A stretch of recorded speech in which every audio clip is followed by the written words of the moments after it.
Maravilha, nós vamos em nome de Jesus. Livro de 2 Samuel, capítulo 9. Leremos o derradeiro versículo, último versículo do 9º capítulo do 2º livro de Samuel. Apesar de ser uma porção bíblica minúscula, considerando o texto muito famoso, peço que os irmãos redobrem atenção para que juntos venhamos nos alimentar da palavra do nosso Deus. Segundo livro de Samuel, capítulo de número 9, último versículo, sendo esse o de número 13. 9:13 do segundo livro de Samuel. Gente, eu quero agradecer mais uma vez das muitas e muitas vezes que estou podendo cultuar Deus com os irmãos, cooperando com a ministração da Santa Palavra de Deus. Mais uma vez, poder ver aqui o pastor Bosco, a pastora Célia, Joel e todos os meus amigos que Deus me dá de voo, essa família. Vocês são minha família aqui, é onde eu nasci no Senhor. E o meu amor é muito grande por esse lugar e por todos vocês. Portanto, eu quero que absorvam. Essa palavra tem ardido ao meu coração tem pouco tempo e tem feito coisas extraordinárias na vida de pessoas e famílias também. Vamos ler? 9 é o capítulo, 13 é o versículo e o livro é o 2º de Samuel, que diz-nos assim: Morava, pois, Mefibosete em Jerusalém, onde morava, e era coxo de ambos os pés. Vamos fazer menção, mais uma vez. Morava, pois, Mefibosete em Jerusalém. Está escrito isso na sua Bíblia? Diga amém. Onde ele morava? Agora diga para alguém, nem sempre foi assim. Nem sempre foi assim, porquanto de contínuo comia à mesa do rei e era coxo de ambos os pés. Amém? Quantos podem dar graças a Deus por sua palavra? Graças a Deus, boa, maravilhosa é a palavra do Senhor nosso Deus. Igreja, sem sombra de dúvidas, a mesa, mais que um utensílio, e devido à muita e avançada tecnologia de hoje, podemos adquirir de várias formas, de vários tipos de geometria e modelos diferentes. Mesas quadradas, redondas, retangulares, losangulares e muitos tipos distintos de mesa. Só que em um conceito espiritual, à luz do ensinamento bíblico, a mesa, ela é um dos altares onde Deus é glorificado na vida de cada servo do Senhor, na vida de cada família. Mas, no que se diz respeito à mesa, que levantamos ao Senhor como um altar, nós precisamos aprender algumas coisas que são imprescindíveis para a nossa saúde e para a nossa fé ter positividade. Quando lemos Hebreus 12:14, a palavra diz: buscai a paz com todos e a santificação, sem a qual ninguém verá o Senhor. Mas os irmãos compreendem que há uma distância imensa entre ter paz e ter comunhão com alguém. Ter paz nós devemos ter com todos, porque o nosso Deus é um Deus de paz e nós damos aquilo que nós temos. Mas é um fato irrefutável que nós não podemos ter comunhão com todos, porque o que significa ter comunhão? É quando você permite que alguém sente na sua mesa e a pessoa que senta na tua mesa, ela precisa, para ter convívio contigo, para sentar na sua mesa, para fazer parte da sua vida, ela precisa ter comunhão contigo em fé, comunhão contigo na jornada espiritual, precisa crer naquilo que você acredita, precisa abraçar aquilo que você abraça. Logicamente, nem todas as pessoas elas compreendem isso. Todos temos as nossas diferenças, mas no que se diz respeito à fé em Jesus, a fé na palavra de Cristo, no ensinamento do Senhor e a visão de reino pelo evangelho que Jesus compartilhou, nós precisamos, no mínimo, ter comunhão. É por isso que paz você pode ter com todos, mas não é qualquer pessoa que pode sentar na tua mesa, e também você não pode sentar em qualquer tipo de mesa, porque existem mesas que exaltam ao diabo e não a Deus. Existem mesas que exaltam a carnalidade, a imoralidade e coisas que nos distanciam do Senhor. Quando falamos da mesa à luz da Bíblia, a mesa ela fala de comunhão, familiaridade, a mesa fala de unidade, a mesa fala de uma condição íntima. Todas as pessoas que permaneciam na mesa de alguém eram pessoas similares, parecidas em fé e em jornada. E segundo a palavra de Deus, o nosso Senhor Jesus Cristo, ele nos fez pela sua morte na cruz do Calvário termos condição, não pela nossa meritocracia, não pelas nossas obras e atos, mas por sua graça, ele nos condicionou a cercarmos a sua mesa. Quando ceiamos, quando cercamos a mesa do Senhor, estamos recordando não apenas a morte, mas também a ressurreição de nosso Senhor e Salvador Jesus Cristo. Você ficaria muito triste se alguém que você muito ama sentasse em uma mesa que você não aplaude, não admira e contasse para essa mesa aquilo que na sua mesa foi compartilhado para alguém. Existem pessoas que precisam compreender que uma mesa que lhe honra é uma mesa que de fato lhe ama. Não há como alguém ser honrado em uma mesa que não lhe ama, que não lhe respeita, que não vê Deus na sua vida, que não vê positividade na sua jornada de fé. Quando falamos da mesa, eu recordo o que o salmista falou no Salmo 23 e verso 5. Prepara uma mesa perante mim, na presença dos meus inimigos, unge a minha cabeça com óleo e o meu cálice transborda. Vamos ser sinceros, quando nós lemos esse versículo ou ouvimos alguém pregar sobre ele, falar sobre ele em algum tipo de canção ou estudo, a primeira ideia que nos vem na mente é o utensílio, é verdade ou não é? É uma mesa comum, qualquer aleatória, que qualquer um pode sentar, comer, conversar, bater um papo, trocar uma ideia, fazer aquele rango, enfim. Logo vem na mente a ideia dessa mesa.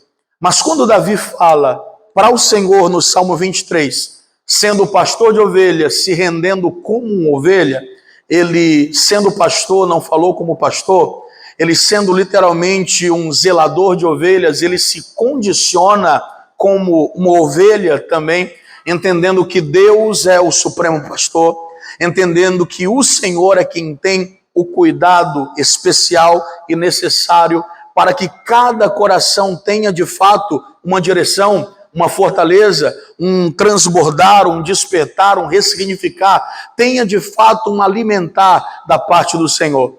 Então, quando Davi diz assim, prepara uma mesa perante mim, na presença dos meus inimigos, unge a minha cabeça com óleo e o meu cálice transborda, Davi não está pedindo, Deus, coloca lá no meio da minha situação uma cadeira para eu ficar ali ao redor da mesa e de repente pode trazer os inimigos aqui perante mim e eu quero que o Senhor faça uma festa para mim, para me honrar perante todos eles. A ideia não é essa, a visão não é essa. Eu quero fazer a indicação de um livro aqui chamado Nada Me Faltará, pastor Philip Keller. Esse homem que hoje atua pastoralmente é um grande homem de Deus e na vida ele literalmente foi, pastor Bosco, pastor de ovelhas. E ele explica que todo o Salmo 23, na verdade, fala do cuidado do pastor para com o seu rebanho em cada transição de estação.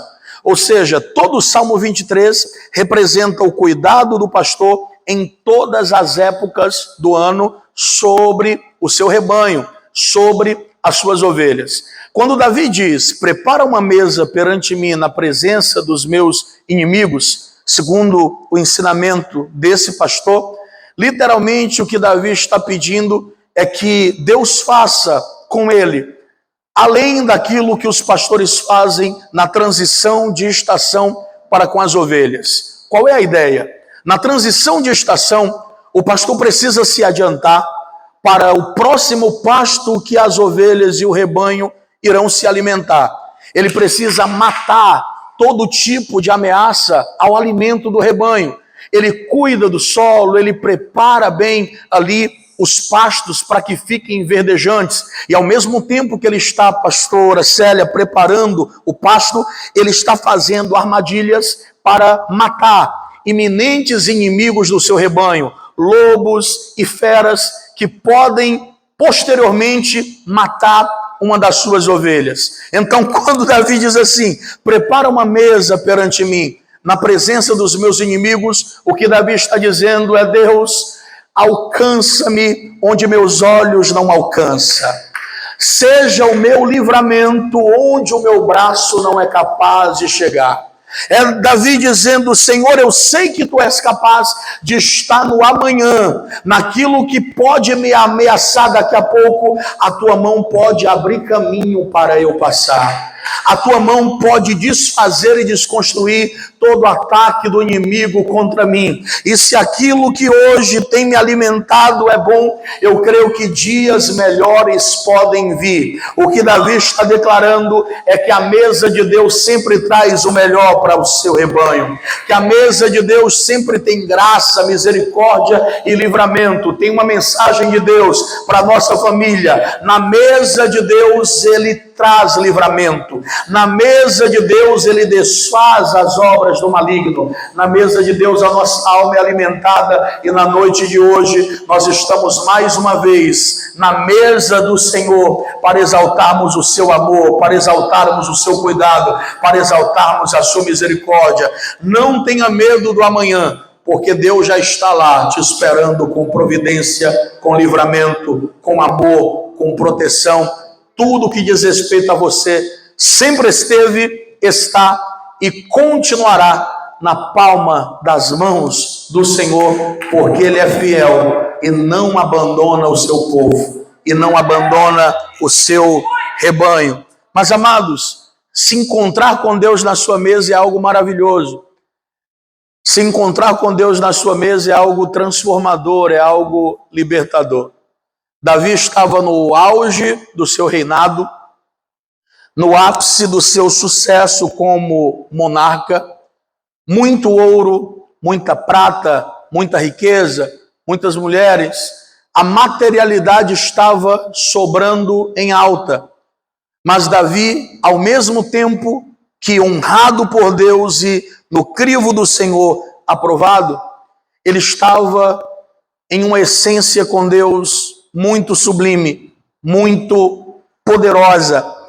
E Davi, ele fala com um homem chamado Ziba, dizendo, existe porventura ainda alguém da casa de Saul, para que eu lhe mostre a bondade do meu Deus? Meus irmãos, a bondade é um dos principais atributos da característica de Deus. Nosso Deus é bom.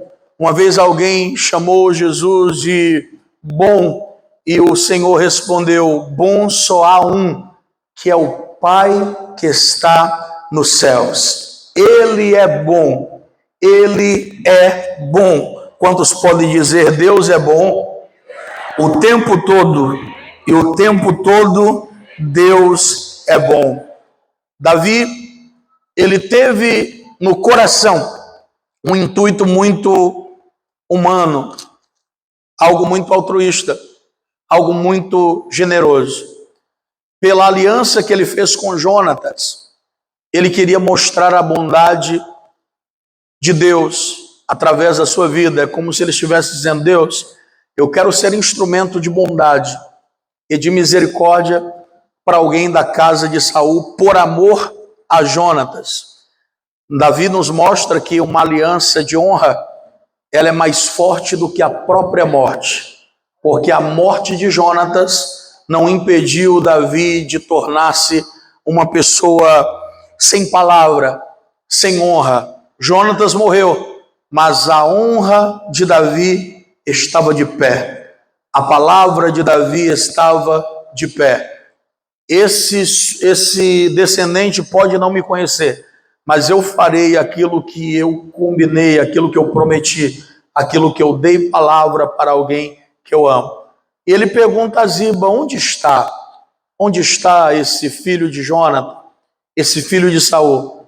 E o texto diz que a resposta de Ziba foi a seguinte: ele está na casa de Maqui, filho de Aimel, lá em Lodebar. Quando olhamos para a significativa do nome Mefibosete, que quer dizer vergonha, e olhamos para a significativa do nome Maqui, que quer dizer vendido, e olhamos também para a etimologia do nome Lodebar, que segundo Strong significa não um pasto, ou seja, o contrário de um bom pasto é o quê? Sequidão. Então, sequidão é a representação mais precisa de Lodebar. É um local de sequidão, é um local de vergonha, é um local de opróbrio, é um local que não é positivo, mas infelizmente aquele homem estava ali, descendente de um homem que foi o primeiro dos reis de Israel, um homem belo, um homem forte, um homem bonito, um homem que permitiu Deus que liderasse o seu povo, mostrou por um tempo força diante do seu povo, mas agora era descendência da consequência da desobediência de Saul. Amados, eu costumo dizer que se a geração de hoje suportar em obediência, a geração de amanhã sempre será mais forte. Se hoje a geração atual resistir, suportar e obedecer, a geração de amanhã será mais forte em Deus, mais poderosa em Deus, mais dedicada ao Senhor. E sempre comparo o que Elias comeu e aquilo que João Batista comeu, porque Elias comeu pão e carne, Elias comeu bolo de farinha ali, lá em Sarepta de Sidom, comeu pão cozido sobre brasas ali, debaixo do zimbro, no despertar do anjo de Deus. Mas o que João Batista comia, segundo a Bíblia? Gafanhotos e mel silvestre. E a derradeira profecia do Antigo Testamento diz assim: eis que nos últimos dias enviarei o profeta Elias para converter o coração dos pais aos filhos e dos filhos aos pais, antes que eu venha à terra e a fira com maldição. Não há nenhuma contradição bíblica e não é nenhuma reencarnação. Quando lemos em Lucas, Lucas escreve de forma precisa, eu gosto muito da tradução da Reina Valera, que apresenta a seguinte expressão: e virá. Isso o anjo declarando, profetizando como seria a vida de João Batista, falando para o seu próprio pai, dizendo: ele virá no poder e na virtude de Elias, para converter o coração dos pais aos filhos, para endireitar o caminho do Senhor. Ou seja, veio na comparação, veio na similaridade, veio na semelhança. Assim, eu preciso dizer-lhes na noite de hoje, que se nós temos o desejo de ver essas crianças, eu acho tão lindo quando as meninas estão aqui dançando para Deus e as crianças estão aqui tentando fazer coreografia, porque um dia as que dançam hoje aqui eram crianças aqui também e hoje são também usadas pelo Senhor aqui para que Deus seja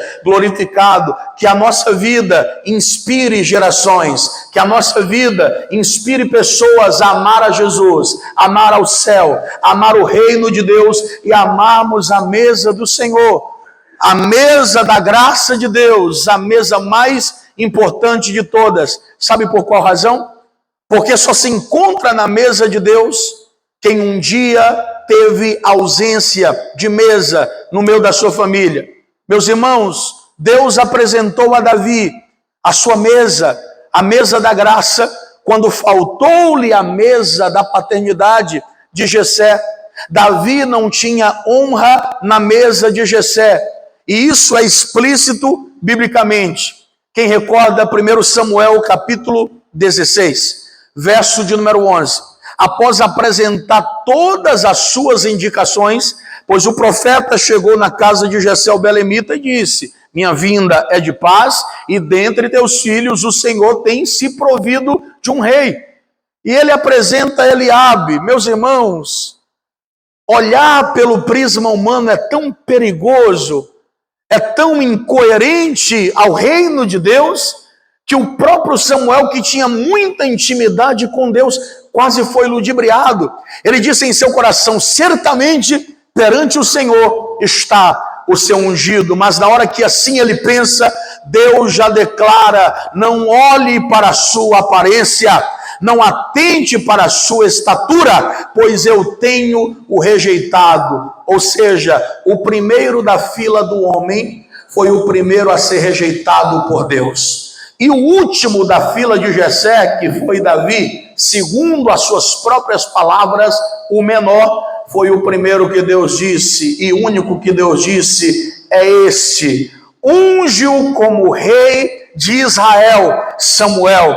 Amados, na mesa dos homens, no crivo da aprovação dos homens, senta na mesa quem é mais belo, senta na mesa quem é mais forte, senta na mesa quem é mais nobre, senta na mesa quem é mais popular, mas na mesa da graça de Deus, senta quem é mais fiel, senta quem é mais obediente, senta quem é mais honroso, senta quem deseja de fato honrar a Deus com toda a sua vida, de todo o seu entendimento, de toda a sua força, com tudo que há em si. O Senhor te ensina algo, me ensina, nos ensina na noite de hoje. O que Jessé não deu para Davi, Davi encontrou em Deus. Vamos analisar um detalhe? Quando passam todos os filhos que Jessé indica, partiu de Jessé ou partiu de Samuel a continuidade daquela situação? Foi de Samuel. Não foi Jessé que disse assim: profeta, só um instante, eu te apresentei aqueles que para mim são melhores, e o Senhor disse que Deus rejeitou a todos, não é nenhum desses que eu apresentei. Ele poderia ter dito ou não, mas eu tenho o meu filho mais moço, ele está cuidando das ovelhas, ele está lá no pasto. Mas não foi isso que ele fez. O texto é claro. Samuel pergunta: acabaram-se os jovens? Não partiu de Jessé para Samuel, partiu de Samuel para Jessé. Acabaram-se os jovens, em outras palavras, é Samuel dizendo: minha vinda é de paz, conheço a voz de Deus, sei que o Senhor me enviou aqui, e eu tenho certeza que ainda tem alguém. Eu sei que Deus falou. E quando ele pergunta: acabaram-se os jovens? Ele diz: ainda falta o menor. 1 Samuel 16, verso 11. Quando lemos 1 Samuel 15, 28, um capítulo antes, veja bem, um capítulo antes, pode ler aí, 1 Samuel 15, 28, Samuel está entregando uma mensagem muito dura para Saul, após Saul ter desonrado a Deus e a palavra do Senhor. Deus mandou que todos os amalequitas fossem dissipados, e ele veio poupar a Agag, e veio poupar também o melhor ali da gordura das ovelhas. Era o que ele queria. E o profeta disse assim: tem porventura o Senhor tanto prazer em gorduras de ovelha, como em que se obedeça e honre a sua palavra? Aí vem o verso 22 do capítulo 15, que diz assim: eis que o obedecer é melhor que o sacrificar, e o atender à voz de Deus é o melhor do que a gordura de muitas ovelhas. Qual é a situação aqui, então? Ele está compreendendo que, na verdade, já está rejeitado por Deus. E no verso 28 do capítulo 15 de 1 Samuel, a palavra diz o seguinte: então Samuel disse a Saul: o Senhor rasgou hoje de ti o reino de Israel e deu ao teu próximo, que é melhor do que tu. E essa expressão melhor do que tu faz muitas pessoas ficarem um pouco desconfortáveis, porque tem um ditado que diz por aí que não existe ninguém melhor que ninguém. Mas tu pode pegar toda a Bíblia, toda do que tu. Nenhuma tradução esconde essa expressão que saiu da boca de Samuel pela direção de Deus acerca de Davi, sem que seu nome tivesse sido citado. Quem seria o substituto de Saul, igreja? Davi. Quem reinaria no lugar de Saul? Davi. Mas o nome de Davi não foi apresentado naquele momento. O que Deus estava fazendo era mais ou menos o seguinte: eu já tenho preparado alguém. A minha obra, ela não irá parar. E aquele que eu escolhi pode falar para o rei, é melhor do que ele. Quem era o mais belo de todas as tribos? Saul. Quem era o mais forte de todas as tribos? Saul. Quem era humanamente mais capacitado de todas as tribos? Saul. Pois bem, na boca de Jessé, um capítulo depois, Davi era o menor, era o mais moço. Na boca de Deus, falando para o profeta, e da boca do profeta para os ouvidos do rei, Davi não era o menor, Davi era o melhor para assumir o trono, o melhor para governar Israel, o melhor para honrar a Deus e aquele povo naquele tempo. Levante as mãos, é uma palavra de Deus sobre a sua igreja, sobre a sua liderança. Podem pessoas que não conhecem a Jesus zombarem da sua fé. Pessoas da tua própria casa não acreditam em você, não veem em você qualificação muitas vezes para executar alguma ação, mas Deus está dizendo: você não vai abraçar aquilo que os homens falaram, você vai ficar com aquilo que Deus falou. Na mesa de Jessé, Davi era o menor, na mesa de Deus, Davi era o melhor. Prepara uma mesa perante mim na presença dos meus inimigos, unge a minha cabeça com óleo e o meu cálice transborda. Sabe o que é isso, filhos? Aquilo que falta na mesa dos homens, aquilo que a mesa da nossa família não nos deu, e eu posso falar isso com propriedade, a mesa de Deus nos dá. Aquilo que a tua família não te deu na mesa, a mesa de Deus te deu. A mesa de Deus restaurou. A mesa de Deus preencheu. A mesa de Deus não deixou nenhuma lacuna vazia. A mesa de Deus deu estrutura, a mesa de Deus te deu família, a mesa de Deus te deu chamado, ministério, a mesa de Deus te deu unção, a mesa de Deus te deu autoridade. Você se encontrou com Deus na sua mesa. E quem encontra Deus na sua mesa não vai reproduzir aquilo que negativamente quiseram fazer herdar. Vai reproduzir aquilo que o céu te deu. Você consegue compreender isso? Se Mefibosete dependesse da mesa de Jessé na vida de Davi, teria sido desprezado, teria sido rejeitado para sempre, teria ficado na sequidão de Lodebar, na casa daquele homem, para sempre, teria vivido na casa de Maqui para sempre, esquecido para sempre. Mas veja bem, a vida de Mefibosete mudou quando Davi o chamou para viver perante Jerusalém, perante o rei, e comer pão na mesa do rei todos os dias. Quero que você comunique-se com alguém e diga: foi o rei que mudou a nossa vida. Foi o chamado do rei, pastor Bosco, pastora Célia, que mudou a nossa história. Miguel, foi o chamado do rei. A nossa vida sem a mesa do rei era uma vida miserável, era uma vida pobre, era uma vida desgraçada, era uma vida que não tinha honra. Era uma vida que de verdade muitos desafios você viveu, muitos desprezos você já viveu. Ei, Miguel, tu lembra quando uma mesa rejeitou nós uma vez? Mas olha o que a mesa de Deus fez com a gente. Oh, glória! Eu celebro isso, glória a Jesus. Olha o que a mesa de Deus faz. Olha o que a mesa de Deus faz. É muito sério o que eu estou falando aqui. Alguém nessa noite precisa ser curado por Deus. Porque na mesa da tua família você não tem boas lembranças. Na mesa que você recebeu como herança da sua casa, você ainda tem dores, ainda tem situação que te desconforta. Glória a Deus por aqueles que tiveram boas experiências com a sua família. Mas existem aqueles que infelizmente viveram situação de luta com os da própria casa. É ruim demais quando alguém da tua própria família diz que você não vai vencer. É muito difícil quando alguém da sua própria casa diz: você não vai servir para nada, você vai morrer com menos de 20 anos, você não vai ser ninguém na vida, e fecha uma mesa para você.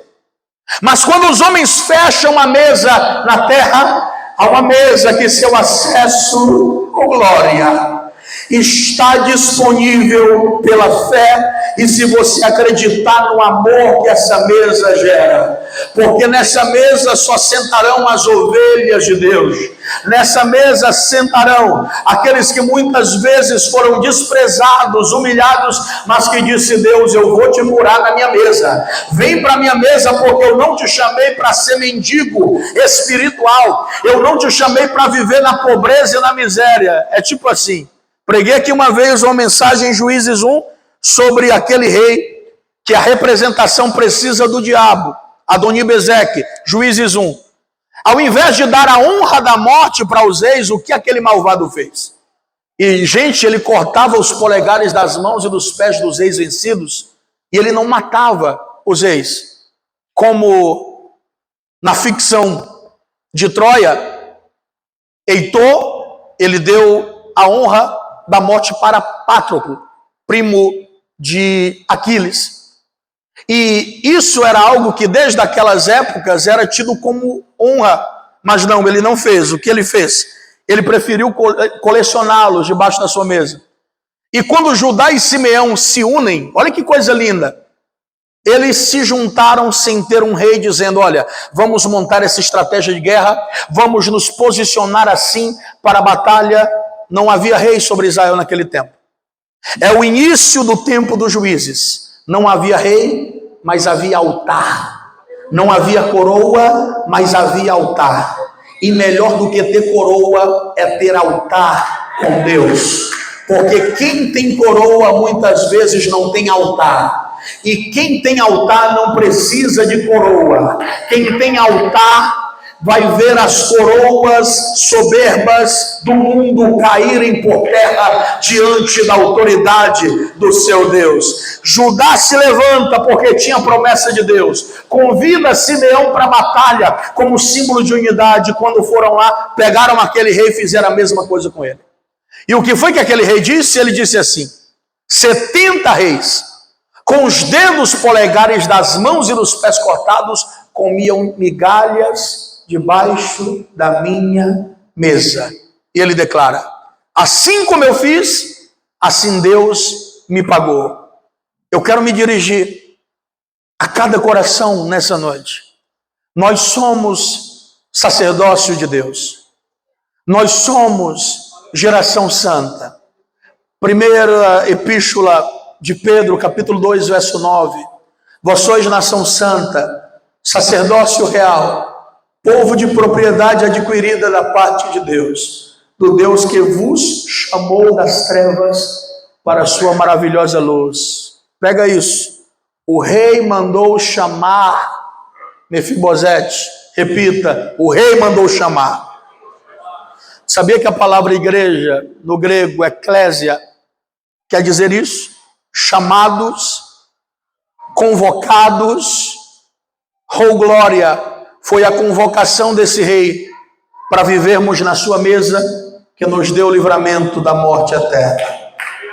Foi o chamado desse rei para a sua mesa que tirou de nós toda tristeza, toda opressão, toda depressão, tudo o que seria prejudicial à nossa vida. E hoje ele diz: na minha mesa você tem o amor que a tua família não te deu. Na minha mesa você vai encontrar uma família que te amará. Na minha mesa você vai ter irmãos que orarão por ti. Na minha mesa você viverá a minha bênção e você não vai reproduzir aquilo que faltou na mesa dos homens. Você reproduzirá aquilo que você ganhou na minha mesa. Glória a Deus. Compreende a cura de Deus? Compreende a cura de Deus na vida de Davi? Quem tem uma mesa preparada por Deus, quem teve um encontro pessoal com Deus na sua mesa, não vai jogar em cima de ninguém seus traumas, suas dores, suas lágrimas, suas mazelas. Vai entender que uma história negativa ficou para trás e as lições que você teve te fortaleceram para hoje você honrar a mesa que o Senhor te fez sentar. Uma mesa que não vai desonrar as vidas que Ele colocar perante o teu caminho. Eu estou sentindo fortemente a presença de Deus aqui. Mefibosete só foi abençoado por Deus, porque um dia Davi foi curado por Deus. Tem almas lá fora esperando alguém que está aqui dentro hoje, que será curado por Deus hoje, e Deus te enviará para ganhar as nações. Mas primeiro vai te curar. Primeiro vai tirar do teu pequeno coração aquilo que não traz positividade, aquilo que te desconforta. E agora você vai gerar não morte, você vai gerar vida. Vida no Senhor. Olha que coisa linda e fantástica.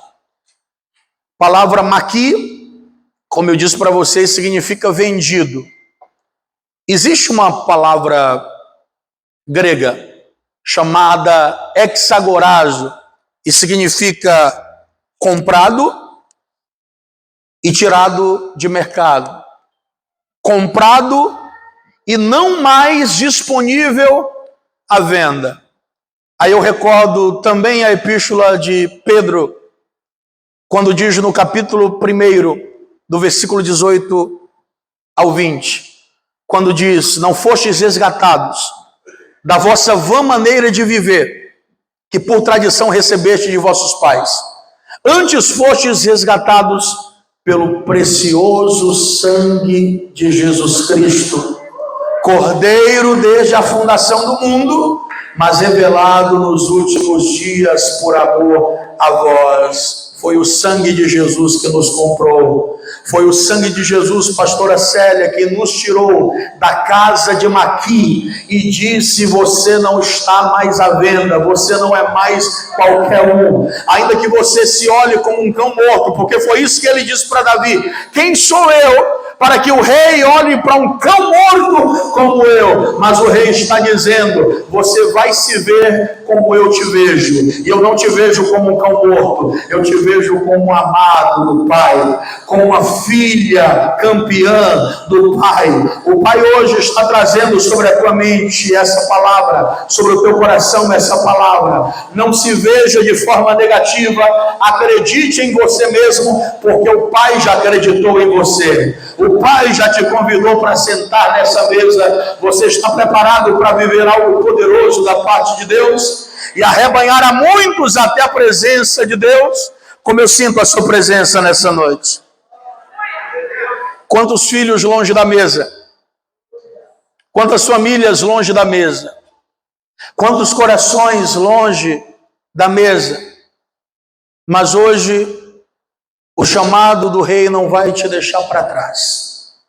O chamado do rei está hoje te dando uma ordem. Você vai sair do lugar de miséria. Você vai sair da sequidão. Ele vai te remover de Lodebar e vai te conduzir a Jerusalém. O último versículo que lemos diz assim: e morava Mefibosete, pois, em Jerusalém. E quem ouve isso de uma vez vai dizer: está errado esse texto. Por quê? Porque quando fala-se do nome Mefibosete, logo lembra de quê? De Lodebar. Então olha que mistério. O capítulo inicia falando que ele morava em Lodebar, mas o capítulo encerra dizendo que ele passou a morar em Jerusalém. Deus lhe removeu da maldição para que ele viesse viver a sua bênção. Deus lhe removeu da sequidão para que ele viesse ter um pasto como ovelha aprovada e abençoada por Deus. Deus lhe tirou da miséria para que todos os dias ele viesse comer pão na mesa do rei, para que ele viesse se alimentar na mesa do rei. Sabe qual é o mais lindo de tudo? É que o versículo encerra dizendo assim: e comia pão na mesa do rei todos os dias, e era coxo de ambos os pés. Aquilo que fisicamente para ele era uma limitação, continuou sendo fisicamente uma limitação. Mas aquilo que para a pessoa sem Deus era motivo de preconceito contra ele, ele entendeu que a mesa do rei, ela não lança na nossa face o passado. A mesa do rei, ela não vai tratar um melhor do que o outro. Na mesa do rei não existe medidas desiguais ou julgo desigual. Na mesa do rei, todos nós somos importantes para o Senhor. Todos nós somos iguais. Todos nós estamos nivelados. Eu quero falar para alguém que nos ouve nessa noite. Você pode estar se sentindo a mais indigna ou o mais indigno. Vem para a mesa do rei, porque a mesa do rei, ela vai te abraçar com amor como nunca antes. E na mesa do rei, o pão já está preparado para que essa fome que nada desse mundo tem o poder de saciar, venha ser saciada pelo pão da vida que é Jesus. Você que acredita que o Senhor trará um tempo de salvação no meio da sua família, erga as mãos. Você acredita que Deus está te capacitando a apresentar para a tua casa o chamado do rei, para falar-lhes que há uma mesa que não desonra, há uma mesa que não tem preconceito, há uma mesa que não tem desamor, há uma mesa que traz igualdade sobre todos, não por uma ideologia humana, mas por aquilo que Jesus Cristo fez. Efésios 2:8, pela graça sois salvos mediante a fé. Isso não vem de vós, é dom de Deus. Se ponha de pé nesse momento. Exército de Deus, família de Deus, povo do Senhor, precisamos falar com Deus mais uma vez nessa hora. Precisamos orar mais uma vez nesse momento. E eu quero nessa hora convocar os filhos, as filhas que já tiveram esse encontro na mesa do rei, que um dia sentiram falta da mesa do homem, que um dia de fato e de verdade sofreram a ausência do amor em uma mesa humana. Mas o Senhor nessa noite te diz: o meu amor te restaura, o meu amor te perdoa, o meu amor te levanta, o meu amor te fará ser capaz de vencer tudo que foi dor, tudo que foi sequidão, tudo que foi tristeza. A sua história não vai acabar em Lodebar. O rei está te chamando para a mesa. O rei está te chamando para Jerusalém. Lodebar, a sequidão, a casa de Maquir, não é o fim da tua história. Há um novo capítulo de honra, de amor, de restauração de Deus na vida de alguém aqui.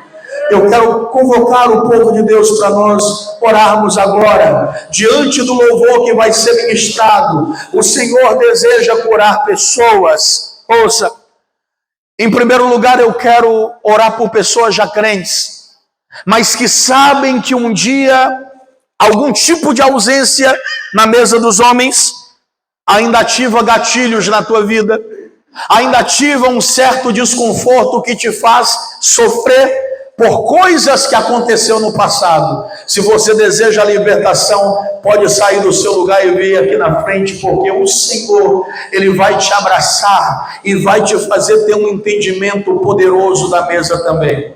Mas também se alguém aqui entre nós, que diante dessa palavra entende a necessidade de renovar a sua aliança com Deus, algum tempo parou no meio da jornada, da caminhada, parou na fé, nós queremos orar por você também. Podem se aproximar diante do altar os que acreditam na restauração.